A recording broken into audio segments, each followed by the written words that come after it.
What's going on, YouTube? I don't know if you can even barely see me. It doesn't really matter. You can just listen to this one. This is going to be a short video because I'm going to be just basically giving a warning and a reminder that of one of the worst things that can happen on semen retention, because I talk about all the positive benefits, and there is a bunch of positive benefits. That's why I talk about them. But I have to touch on this thing that is literally worse on semen retention. A lot of things are better on semen retention. You have better in the gym, better anxiety, better strength, better confidence, better everything. A lot of things are better on semen retention, but one of the things that is worse that I noticed on semen retention is edging. Edging is one of the worst things you can do, especially on this journey.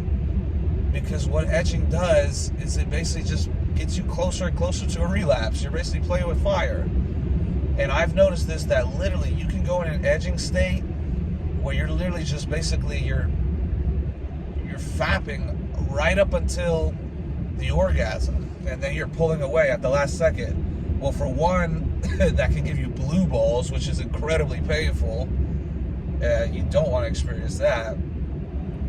But two, it can put you in a state of being that's so horny and so just debaucherous that you're just like, you start thinking crazy thoughts, and it's because you're more horny than you usually are. And anybody, I'm not advising you to test this out, but just think back in your history. Everybody's done it, I think. If you've done like 1, 2, 3, 4 squirts and releases, you're literally, for one, it proves semen retention is real because you feel like a dead zombie. But you literally feel weak, you feel pathetic. But then also, I forgot my train of thought. I totally entirely forgot my point after I was talking about 1, 2, 3 squirts. Oh, but you notice how weak you feel whenever you do that. All right. I remember. I had to pause the video and come back because I forgot. Now I'm gonna have to edit this. Oh no, that's so much work. Not really, but so yeah. So the point I was making is, whenever you release multiple times, you know how weak you feel all gross. But then if you try and go again, you say, all right, I just did 3 nuts in one day. Let me get 1 more in. I'll go 4. You'll literally feel all sensitive, and you'll feel weak, and you'll feel like, ow! Like that's where balls of steel come from. You notice people all the time, oh yeah, that guy has balls of steel, whatever. I could punch my balls right now. I just punched my balls. Because I'm on 63 days or something like that of semen retention. When you are on semen retention, your balls are literally stronger. I'm not making that up. I just punched them. This whole like, ow, you kicked me in the balls, ow. That whole pain comes from you not being on retention.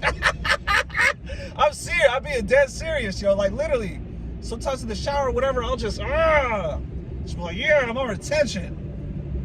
The pain's starting to kick in a little bit. Maybe that doesn't work. Don't try this at home. But you can like squeeze your balls and be like, whoa, they're literally stronger. But I don't want to be acting too wild in this. I want to get to the point of what I'm trying to make. The point is, you don't release your semen. Your balls are literally stronger. Therefore, your testosterone is stronger and elevated.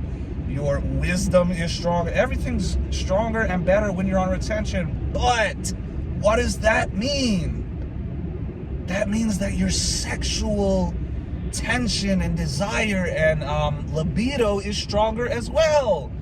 You think storing up your sexual libido and your sexual energy for months on end isn't gonna cause your libido to go up? Isn't gonna cause your horniness to go up? Of course it will. But here's the thing. That's where transmutation of that sexual energy comes into play. If you're not properly transmuting that sexual energy, it can literally actually be worse. Because I've noticed that I'm on high streaks of SR, and I'll just slip and fall, and I'll be like going through these edging states, and I'm just like, yo, this might be worse than when I'm I'm not on retention, because when you're fapping, but you're not on retention, like you're fapping with the intention to release, you'll release, and that tension will go away, and you'll just be like, oh, you'll take a deep breath, and then that post-nut clarity will come in, and then you'll post that clarity, you'll be like, ew, I don't want to.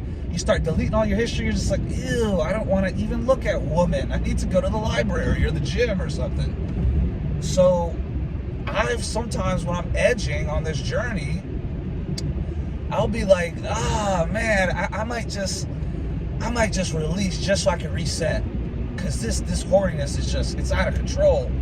But once again, that's only the case if you're edging. If you're not edging, it's not a problem. And I noticed that because the last 2 weeks, I really had just been focused. I said, I'm not edging anymore. I'm done with that. I got off all these apps. I stopped texting these girls, and I'm not edging. And I can literally notice a difference. I'm right back focused. I'm reading. I'm looking at these debates. I'm studying. I'm trading on finances. I mean, like, literally, there's always an opportunity to trade and make money, literally, especially the cryptocurrency bull market. There's always an opportunity to be making money. That means there's no excuse not to be making money. And a lot of times, people don't even realize they're indirectly using the excuse of hanging out with women or chasing women or whatever. If you transmute that time you would be wasted trying to pick up women and do all that crap, fapping, edging, porn, all that crap, if you transmute that into getting money and getting closer to God and reading and studying, you will become wise. And when you become wise, that's the greatest wealth of all.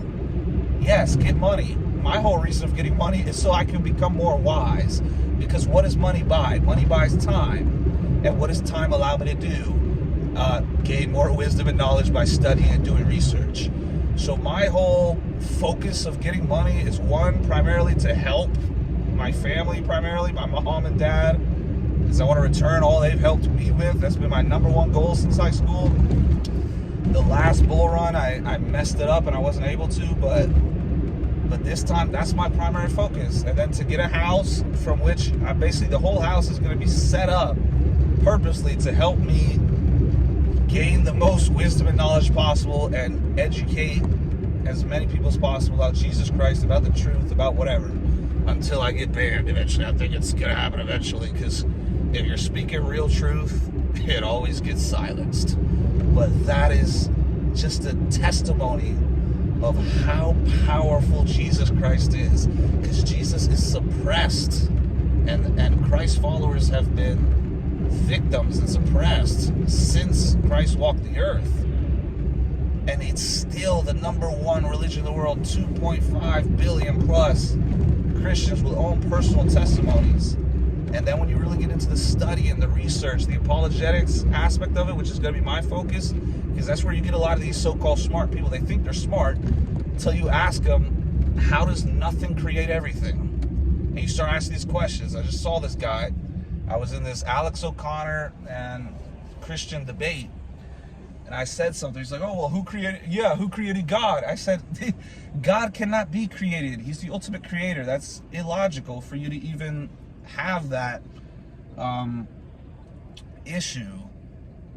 It's very simple. The Almighty God is the first and last. He wasn't created. He doesn't need to be created. He transcends creation. That's the whole point. With the atheistic worldview, what transcends existence? Nothing, because there's no Almighty God. With a God who created everything, it's very simple. We don't have this logical fallacy and this logical paradox that the atheist has, because they think there's a paradox within God. There is not. And they try and refute it with saying, oh, well, who created God? See, there can't be a God, because then who created God? See, that's a paradox. We don't believe God was created. So they have just a misinterpretation, uneducation of what the Christians even believe in. So we literally believe that God is infinite. He didn't have a beginning.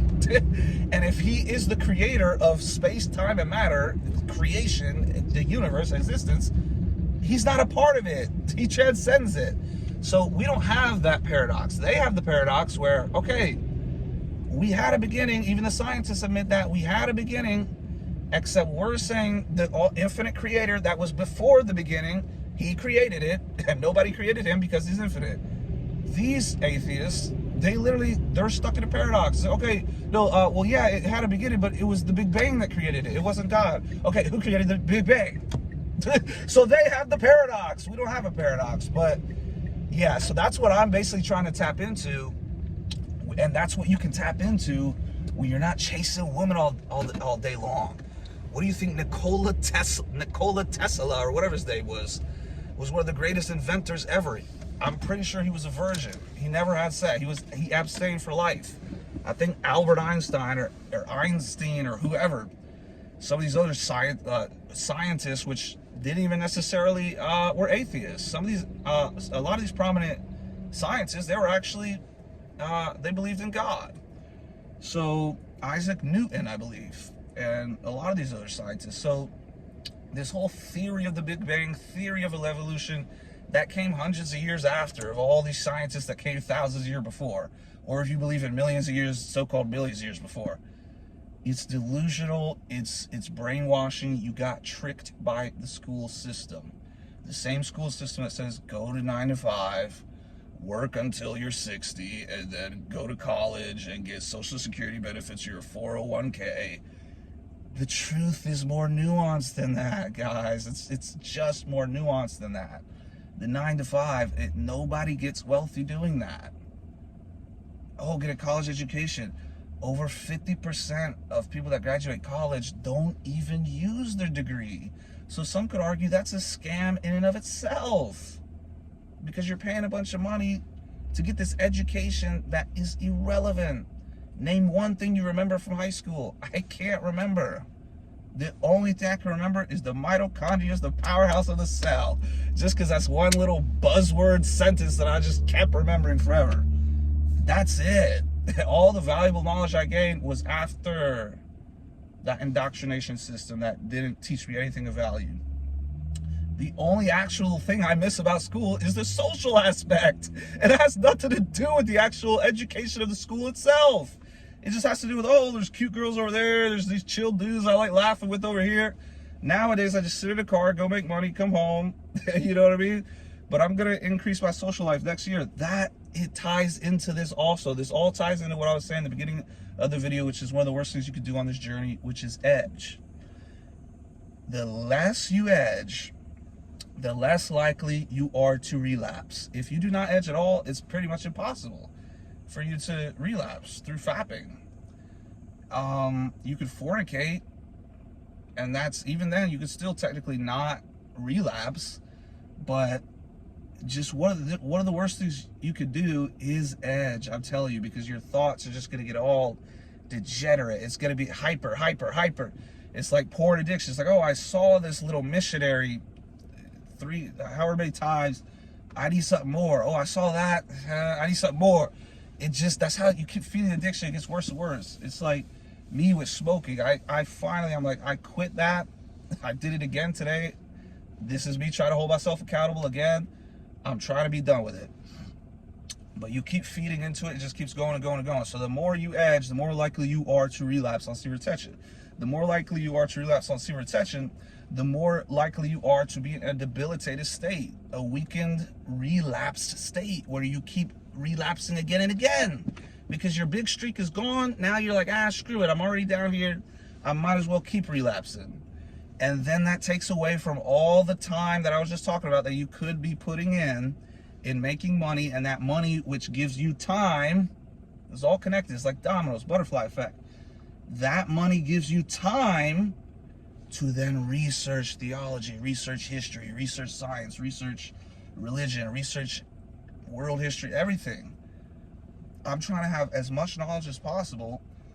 I already know Jesus Christ is the truth, but I wanted to react to this Wes Huff, Billy Carson debate.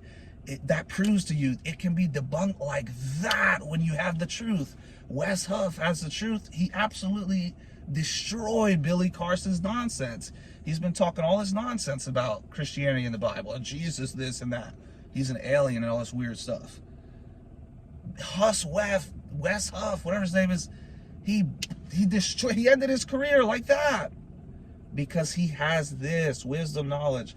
So that's what I'm trying to gain, and that's why I'm trying to help other people get educated on the real truth. I spit the real truth on this channel. That's what I'm saying. I don't know how large this channel actually end up getting because they don't allow the real truth to get too much out there. But yeah, so I have about $4 in my bank right now because I'm 99.9% in crypto, but I do need to get something to eat. So I'm going to do a couple of DoorDashes and go get some food. But I just wanted to give you this warning. One of the things that it's absolutely worse, because if you're not on semen retention and you're just edging, it's still bad, but it's not as intense. That's the word I'm looking for. It's not as intense, so it doesn't feel as good. It doesn't feel as like you have a huge like load that you're about to bust. So it's more intense. So when you're edging on semen retention, it's actually worse than when you're edging when you're not on semen retention, which just means it gives you more, with more power comes more responsibility. That's what that is. That's why you feel more intense. You feel more like horny because you have more power within you. It's sexual energy that creates the greatest species on earth, humans. It produces the substance which creates the greatest species in existence, humanity. Your sperm meets the egg. So of course you're gonna have power, of course you're gonna have energy built up. If you transmute that through edging, I guarantee you it's gonna lead to failure. It's gonna lead to just debaucherous thoughts and just evil, sexual, perverted thoughts. Whereas if you just don't edge, you're good. You can focus. And that's what my whole goal and my whole plan is. So I'll talk to you guys later. God bless. Do not edge. I have to take my own advice. And for the past 2 weeks, I haven't really been edging like I was before that. And I've noticed a huge difference already. But yeah, everybody stay up. Let's get it. Let's keep going to the top. Stay strong. Keep retaining.